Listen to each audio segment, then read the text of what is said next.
deceptive that it actually tastes like sugar. I mean, a poison that your own body actively hides inside your skeleton, only to release it decades later to just destroy your nervous system from the inside out. It sounds like science fiction, honestly. Right, but it's very real.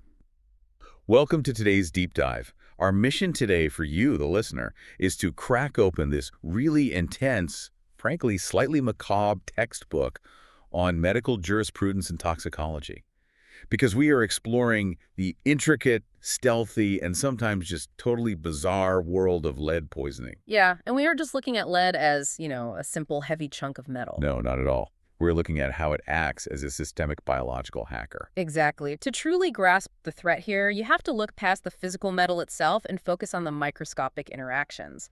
Lead doesn't just block a single biological pathway, it systematically infiltrates the human body at a cellular level. Which is terrifying when you think about how common it is. Oh, absolutely. And understanding these mechanics, it isn't just about clinical medicine. It provides this vital lens for understanding our environmental history, industrial practices, and even some of the really unexplained medical mysteries of past centuries. And this element, it is everywhere. Yet if you look at its historical aliases, they read less like hazard warnings and more like, a Victorian apothecary's shopping list. Yeah, the names are incredibly deceptive. We're talking about names like sugar of lead, salt of Saturn, and white lead. And as you're going to hear on this deep dive, the effects of this element are just as deceptive as its aliases. But before we can understand how lead dismantles the human body, we have to look at how it breaches the gates.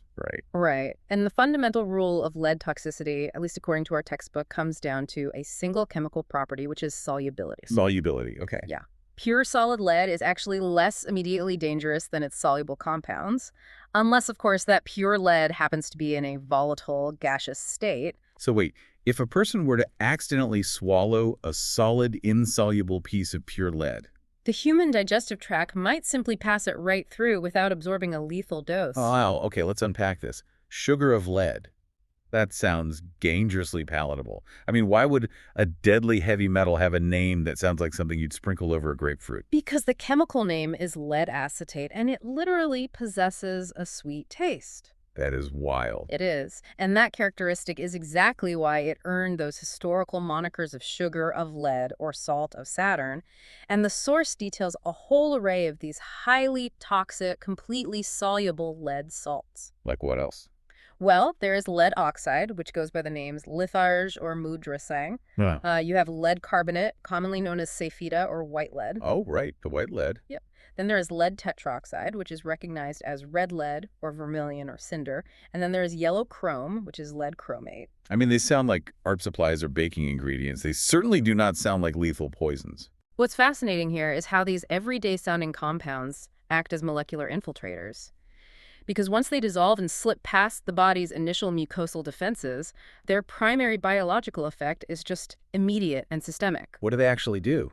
They trigger intense spasms of the capillaries and arterioles throughout the entire body. So the tiny blood vessels just violently clench shut. That means you're instantly choking off the blood supply to your own tissues. Exactly. That intense vasoconstriction is the domino that knocks down everything else. It starves the tissues of oxygen, of nutrients. Oh, man. But the true long-term devastation occurs because the lead undergoes this process called fixation. It doesn't just float freely forever. It sets up shop somewhere. Right. It specifically targets, anchors itself, and accumulates in the soft tissues of the brain and the peripheral nervous system. Which brings us to the immediate fallout. If a massive dose of one of these soluble salts hits your system all at once, the sheer scale of those vascular spasms triggers acute lead poisoning. Yes, exactly. And acute poisoning is relatively rare in the modern clinical landscape, thankfully, but the presentation is brutal. At first glance, it mimics the acute trauma you'd expect from heavy hitters like arsenic or mercury. So massive stomach issues. Massive. The immediate gastrointestinal symptoms are overwhelming. The patient experiences this sharp, astringent, metallic taste.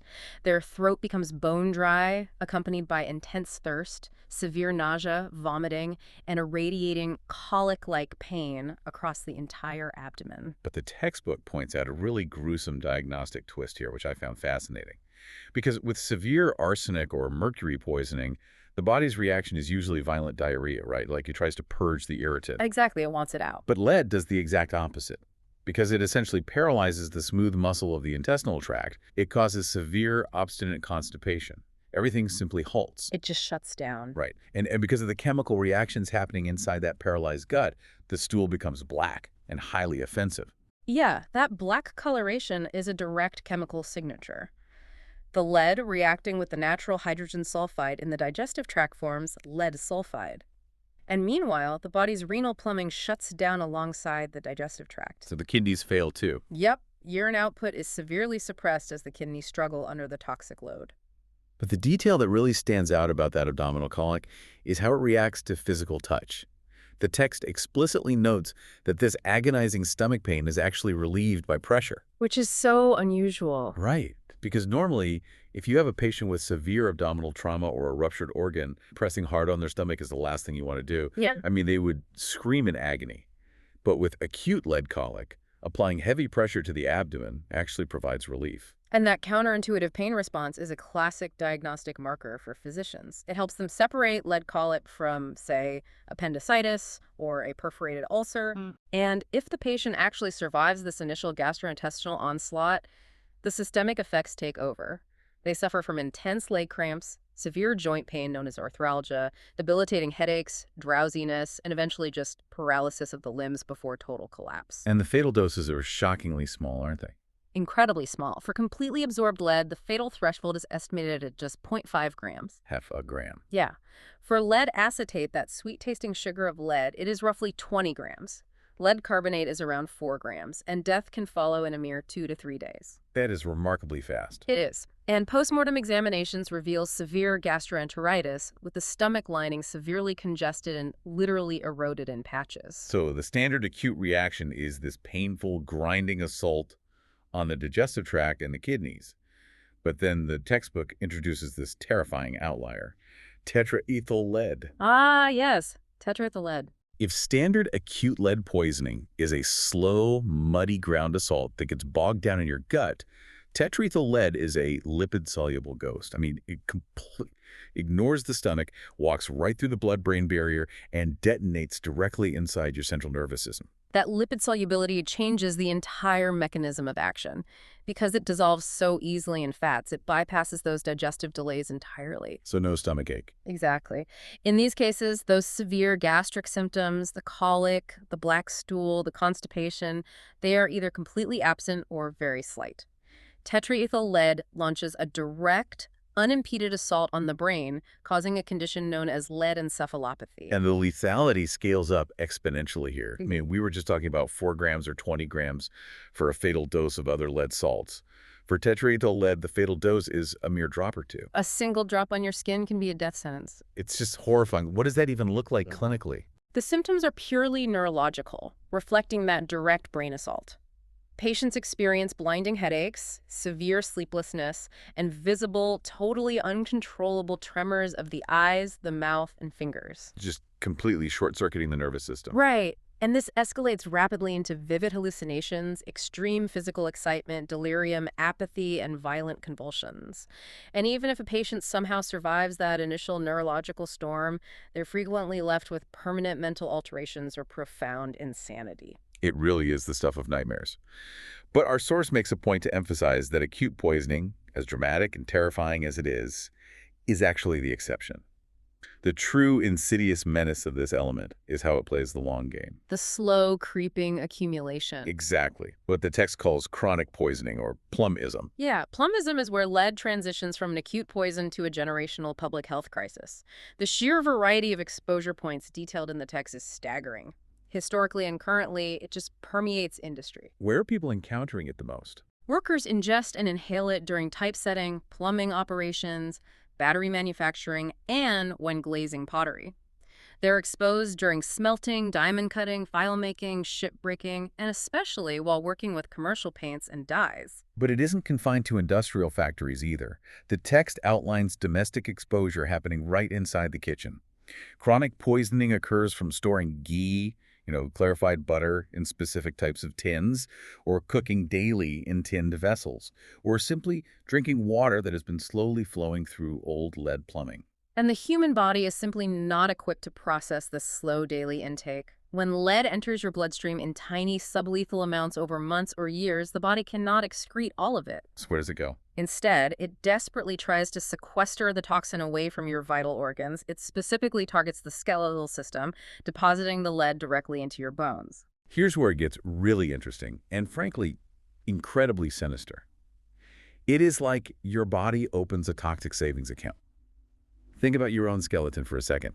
Your bloodstream realizes it can't process this heavy metal, so it banks the lead inside your bone marrow to deal with it later. It literally stores it away. Right, so you might feel totally fine for years. But then, decades down the line, maybe you catch a severe illness or your diet shifts drastically, and your body enters a state of acidosis, meaning the chemical pH balance of your blood becomes slightly more acidic. Which triggers a massive biological response. Exactly. Your body goes to the bank, makes a massive withdrawal of calcium from the bones to rebalance the blood, and in doing so, it accidentally releases all that stored lead back into your circulatory system.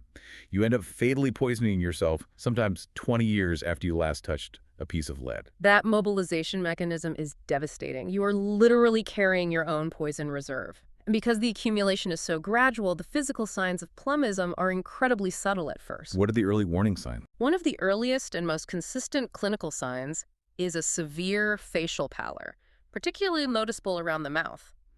This circles directly back to those vascular spasms we discussed earlier. The clenched blood vessel. Yeah. The capillaries in the face are constantly clenched tight, creating a localized ischemia that just drains the color right from the skin. Which brings us to perhaps the most visually striking symptom in the entire textbook, the infamous lead line. But we need to look at the actual mechanics of this because it sounds like dark magic. A stippled blue-black line paints itself inside the human mouth. Wait, the line is on the gums, not the teeth. How exactly does a heavy metal create a perfect tattoo on your gums? It is a phenomenal, though highly unhygienic, localized chemical reaction. The lead line appears as a bluish-black stripe exactly at the junction where the gums meet the teeth, particularly on the upper jaw. But it usually only appears around carious teeth. Various teeth. Meaning teeth that have active decay, plaque, or cavities. Why does it single out the decaying teeth? It relies entirely on oral bacteria. Microorganisms in your mouth are constantly breaking down decomposing protein from food that gets trapped in those decaying cavities. That bacterial decomposition process liberates hydrogen sulfide gas. Oh, I see where this is going. Right. As that gas permeates the local gum tissue, it collides with the lead that is currently circulating through the tiny blood vessels in the gums. They react instantly, precipitating out tiny subepithelial granules of lead sulfide. It is literally tattooing the inside of the gums, grain by grain, from the inside out. A bacterial gas reaction creating a permanent heavy metal tattoo in your mouth. That is just unbelievable. And while the gums are changing color, the blood itself is fundamentally altering too, right? The text highlights a condition called punctate basophilia. Yes. The blood profile of a lead-poisoned patient reveals a hypochromic anemia, meaning the red blood cells become pale and structurally weak due to a lack of hemoglobin. But punctate basophilia is the definitive smoking gun. How does that happen? Well, lead exerts a highly toxic disruptive action on porphyrin metabolism. Porphyrins are crucial chemical intermediates your body uses to build hemoglobin. Because the lead violently disrupts this assembly line, the red blood cells become deformed. So they look different under a microscope. Very different. If you look at these cells under a microscope using a basic dye, you will see numerous dark blue pinhead-like spots scattered right inside the cell cytoplasm. Wow. Because the body can no longer synthesize porphyrins correctly, it just dumps the unused raw materials into the urine, sometimes excreting up to 500 micrograms a day.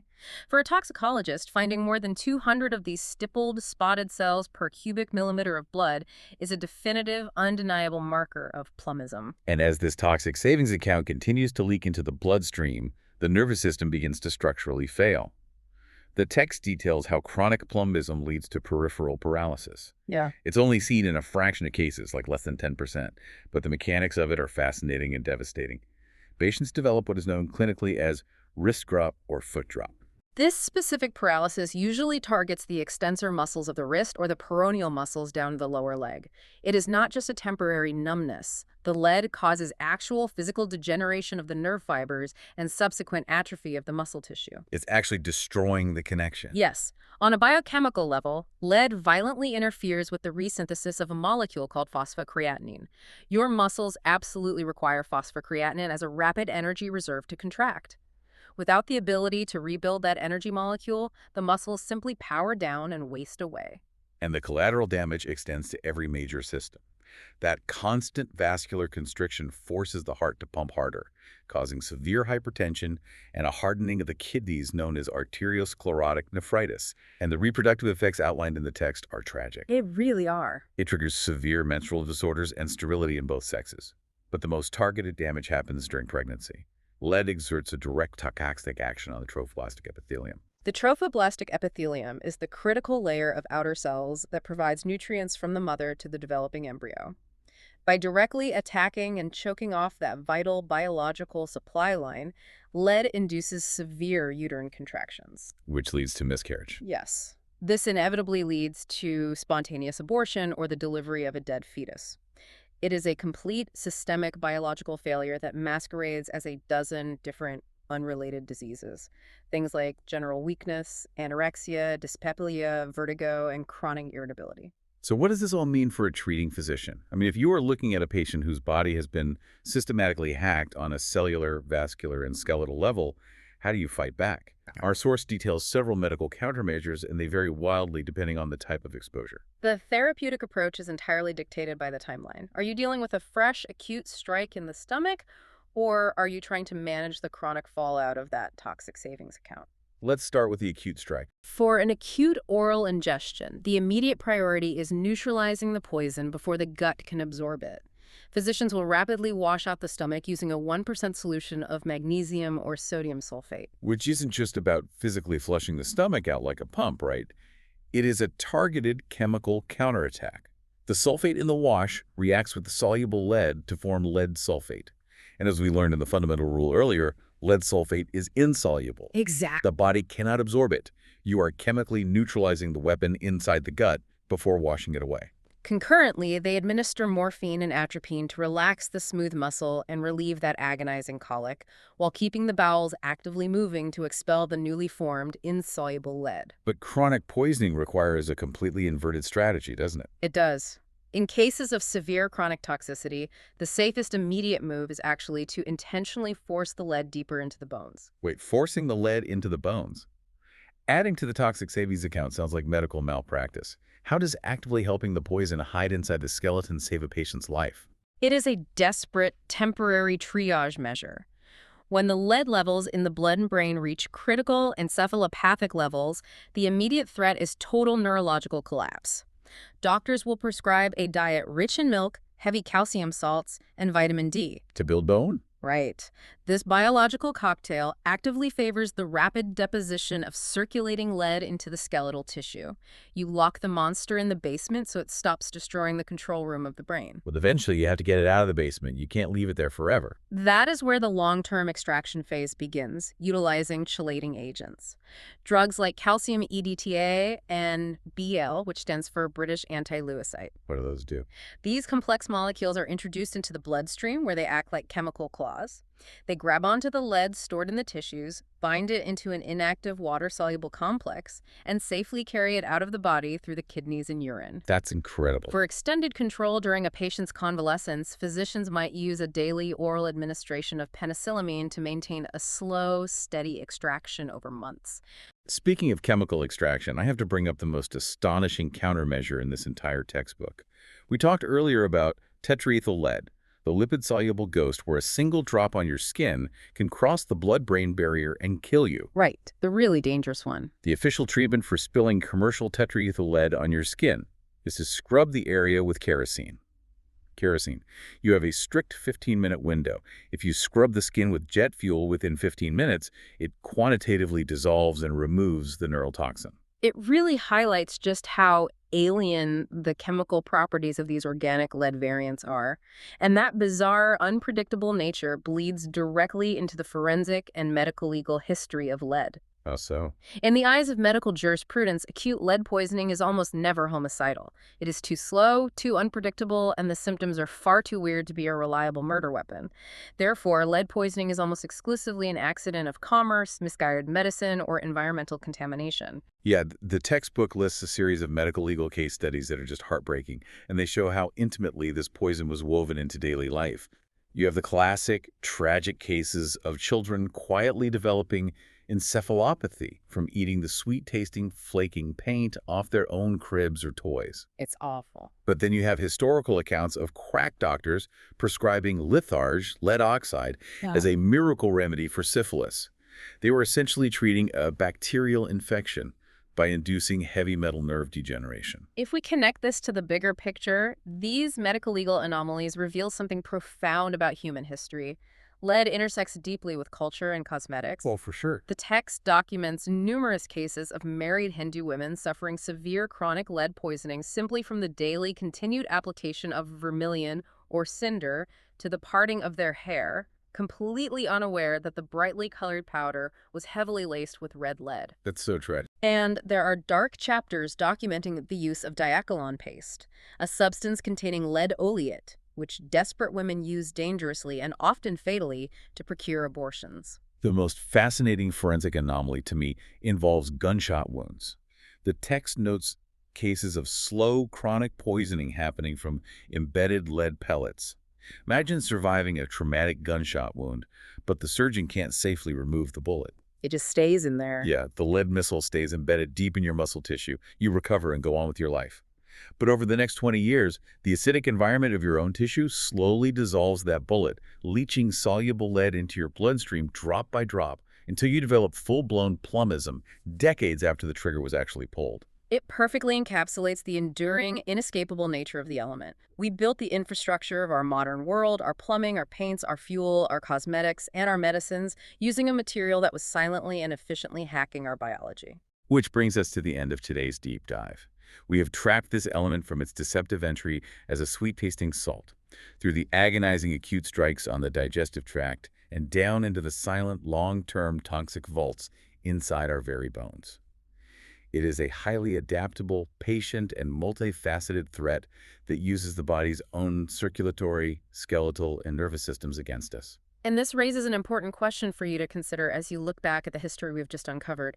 We know that chronic plumbism creates subtle, overarching behavioral symptoms before it kills you: general weakness, severe headaches, chronic irritability, dyspepsia, and a slow, grinding cognitive decline. Yeah, the mental toll is huge. And we know that lead can lay dormant in the skeleton, quietly leaking into the bloodstream and altering brain chemistry over the course of decades. Exactly.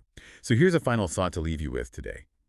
Given how completely saturated historical industrialized societies were with lead, coating their water pipes, sweetening their wine, painting their walls, and coloring their makeup, if this slow-leaking toxic savings account perfectly mimics general fatigue, irrational irritability, and mental deterioration, how many historical figures, world leaders, or entire generations of people might have had their personalities, their critical decisions, or their entire life trajectories fundamentally altered by this invisible poison without ever knowing it? Something to chew on. Thanks for joining us, and we'll catch you on the next Deep Dive.